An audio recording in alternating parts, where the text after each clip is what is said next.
જો કોઈની નજરમાં આવો સિક્કો હોય તો આ નોર્મલ સિક્કો નથી. આ સિક્કો આપણે 50,000 રૂપિયા આપી શકે છે. આ સિક્કાની સ્ટાર્ટિંગ કિંમત જ 10,000થી થાય છે અને 50,000 સુધી અત્યારના સમયમાં પહોંચી ગઈ છે, જે આજના વિડીયોમાં આપણે પૂરી માહિતી સાથે જાણવાના છીએ. આ સિક્કાની મારે પણ નીડ જરૂરત છે, તો જો કોઈ પાસે આવો સિક્કો નજરમાં હોય તો આ વિડીયોને અંત સુધી જોવું અને પછી મને હું બતાવું તે મુજબ કોન્ટેક્ટ કરો. તો જોવું પહેલાં તો આપણે આ સિક્કાને ઓળખવો જોશે. હવે આ સિક્કાની ડિઝાઇન વિશે જાણીએ તો ઓબ્ઝર્વ આગળની સાઈડ પર, આ સાઈડ પર મધ્યમાં પોર્ટુગલનું રાજચિહ્ન છે, ઉપર ઇન્ડિયા લખેલું છે અને નીચે પોર્ટુગ લખેલું જોવા મળે છે. આ દર્શાવે છે કે આ સિક્કો પોર્ટુગઝ ઇન્ડિયા માટે બનાવવામાં આવ્યો હતો. હવે રિવર્સ પાછળની સાઈડ વાત કરીએ તો પાછળની સાઈડ પર તંગા 60 રેઇસ લખેલું છે અને તેની આસપાસ સુંદર ફૂલોનો વણાયેલ ડિઝાઇન જોવા મળે છે.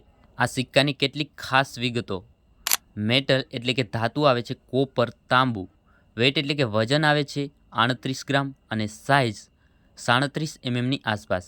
તે સમયે આ સિક્કો ખૂબ મજબૂત અને લાંબા સમય સુધી ચાલે તે રીતે બનાવવામાં આવ્યો હતો. દોસ્તો, હવે સૌથી મહત્ત્વની વાત આ સિક્કાની કિંમત.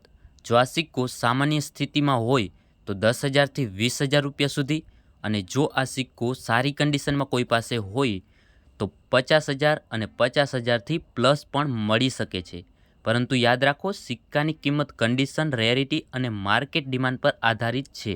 તો હવે જો કોઈ પાસે આ સિક્કો હોય અથવા આના સિવાય કોઈ રેર કિંમતી સિક્કો હોય તો આ મારી ઇન્સ્ટાગ્રામ આઈડી છે, આના પર તમે મને કોન્ટેક્ટ કરી અને જણાવી શકો છો.